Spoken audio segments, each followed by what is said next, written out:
Hey there, so my name's Kristen Gosinski. I'm going to be your English 1101 instructor for this term. I just wanted to kind of show you my face, say hey officially through the virtual screen, as we do these days. But I just wanted to, kind of touch base with you first off and extend an apology for the course being a little bit disjointed right away. It's not prepared as I normally like it to be by literally the first day of term. This class, as you probably saw in an announcement, was converted from an in-person class to an online class late last week. And so all the planning that I had previously done, I needed to replan, readjust for going forward in an online version of the course. So that's what's taking so long, and I'm so sorry that it is taking as long as it is. All right, so that being said, don't want to take up too much of your time. I want to shoot over to our syllabus here. All right, so here's what we have going on. All of my contact information and when and where you can get in touch with me is right at the top. Nice and easy. So my name, Kristen Gosinski. You can just call me Kristen. I'm not fancy. For me, like if I'm talking to a human being, if someone's calling me something that's not my first name, it's weird. So first names are perfect. All right. My email address, kgosinski@gwinnettech.edu. Send me an email. I'll send you one back. That's how that works. So if you have any questions or comments or concerns, definitely let me know and we can kind of work through those together. All right, so my phone number, I don't use this quite as often. I am kind of in and out of my office teaching my 6 classes. But, if you do need to get in contact with me and you'd prefer to use the phone, that totally works. Just send me an email beforehand, set up an appointment so that I know to be here and we don't end up playing phone tag. My office location is in building 100. It's room 527C. So I'm in the English suite, and it's also, I have a virtual office, which is kind of fun. But I think we all do these days. You can find me in person in my office for you guys Tuesday and Wednesday from 7 to 8 a.m. and then online from 2 to 3 p.m. on Tuesdays and Wednesdays. There's a link in Blackboard that will get you there. And, you just log in, type in your name, and click join, and I'll be there, you'll be there, we'll chat. All right, nice and easy. Office hours are a great way for us to work one-on-one in a way that we don't have the capability most of the time, okay?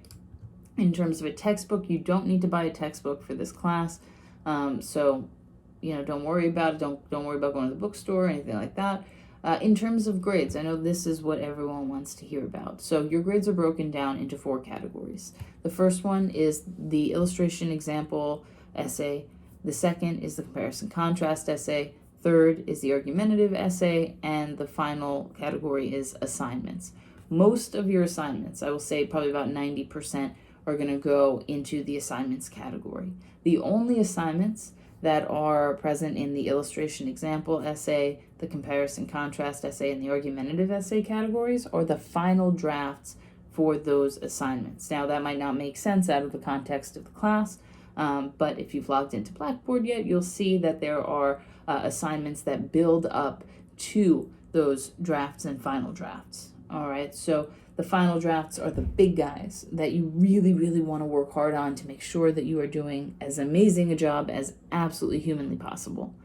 Okay, so that is, those are the ones that you really, really want to focus on, all the detail, like be super detail oriented for those. Of course, do that for your other assignments as well. Do as well as you can on all of them, but it'll make the biggest impact on your final drafts.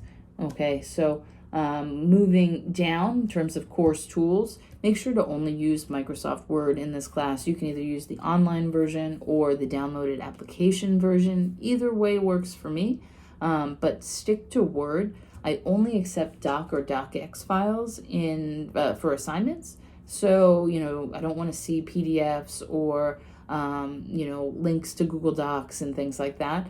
Only a doc or docx file. Okay, so I want to point out really quickly that, a good chunk of our grade for each assignment, I'd say probably about 10% or so, is based on formatting the assignment. When you use Google Docs and you export to a doc or docx file, it tends to make the formatting all weird. I actually even had one student who submitted, who wrote her final paper for another class on Google Docs, exported it to doc and docx. The formatting stayed perfect, so she thought she was good, but she lost a page and a half of her content. It just sort of like shrunk up for whatever reason, margins or something. So just know that Google Docs is not the way to go. Use her as a cautionary tale.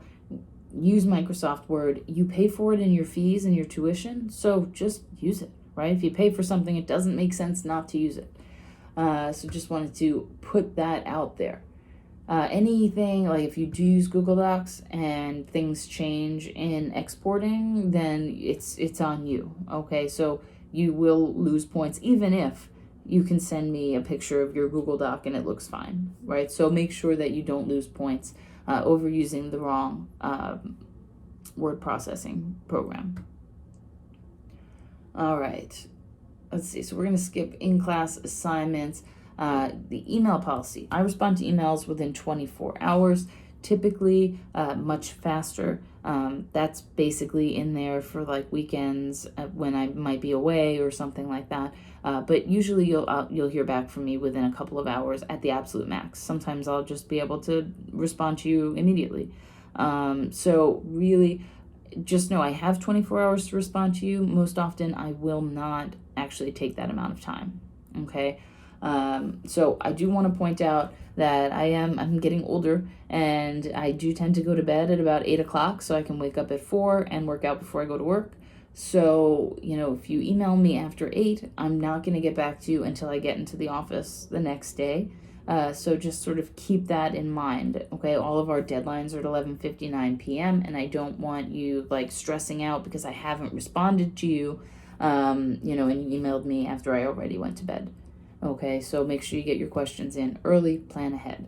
All right. Now, if there's a Blackboard issue, anyone who's worked with Blackboard already knows there's always some sort of Blackboard issue. Email me an assignment before the deadline. That way I can have it like with me, right? If you just like wait to upload it onto Blackboard, I don't accept late work, as you can see here. So that won't count toward your grade. You'll get a 0 on that if you've submitted late, even if the issue was Blackboard, because we have this policy in place. Okay, so just keep that in mind. Now, in terms of the draft and final draft policy, I know this doesn't make quite as much sense until we kind of get into the structure of the course, but there are no rough drafts in this class. Anytime that you see the word draft, just know that this is the best draft that you can create, right? The best essay that you can create without additional guidance from me or from peer review, which we also do. So you really just want to keep that in mind. Use the tutors that we have in the Learning Success Center. They're amazing.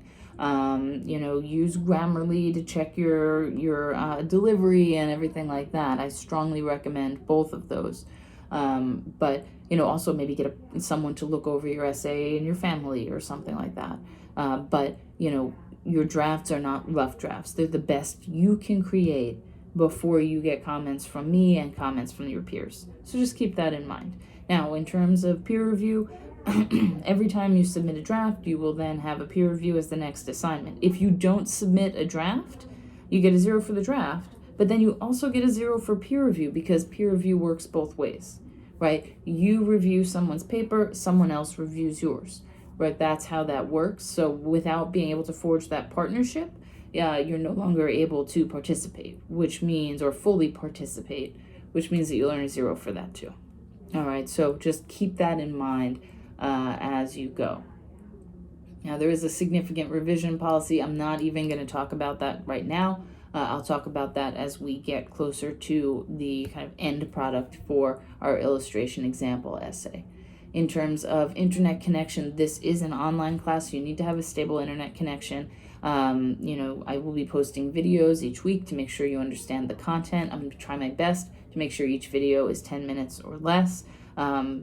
Hopefully 5 minutes or less, because I know attention spans, the studies that are done saying that shorter videos have better retention and things like that. So I'm going to try my best to get the info out there. But just keep in mind that you are responsible for all the materials that are delivered in the videos. And I also want to point out, apologies, that this video will take longer than 10 minutes. And try my best to keep the others down shorter.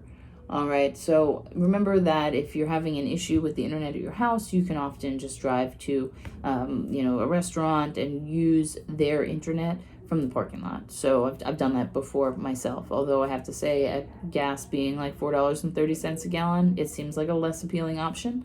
But you do always have that. You also have a computer lab on campus, things like that. So there are other options for you, even computers in the public library.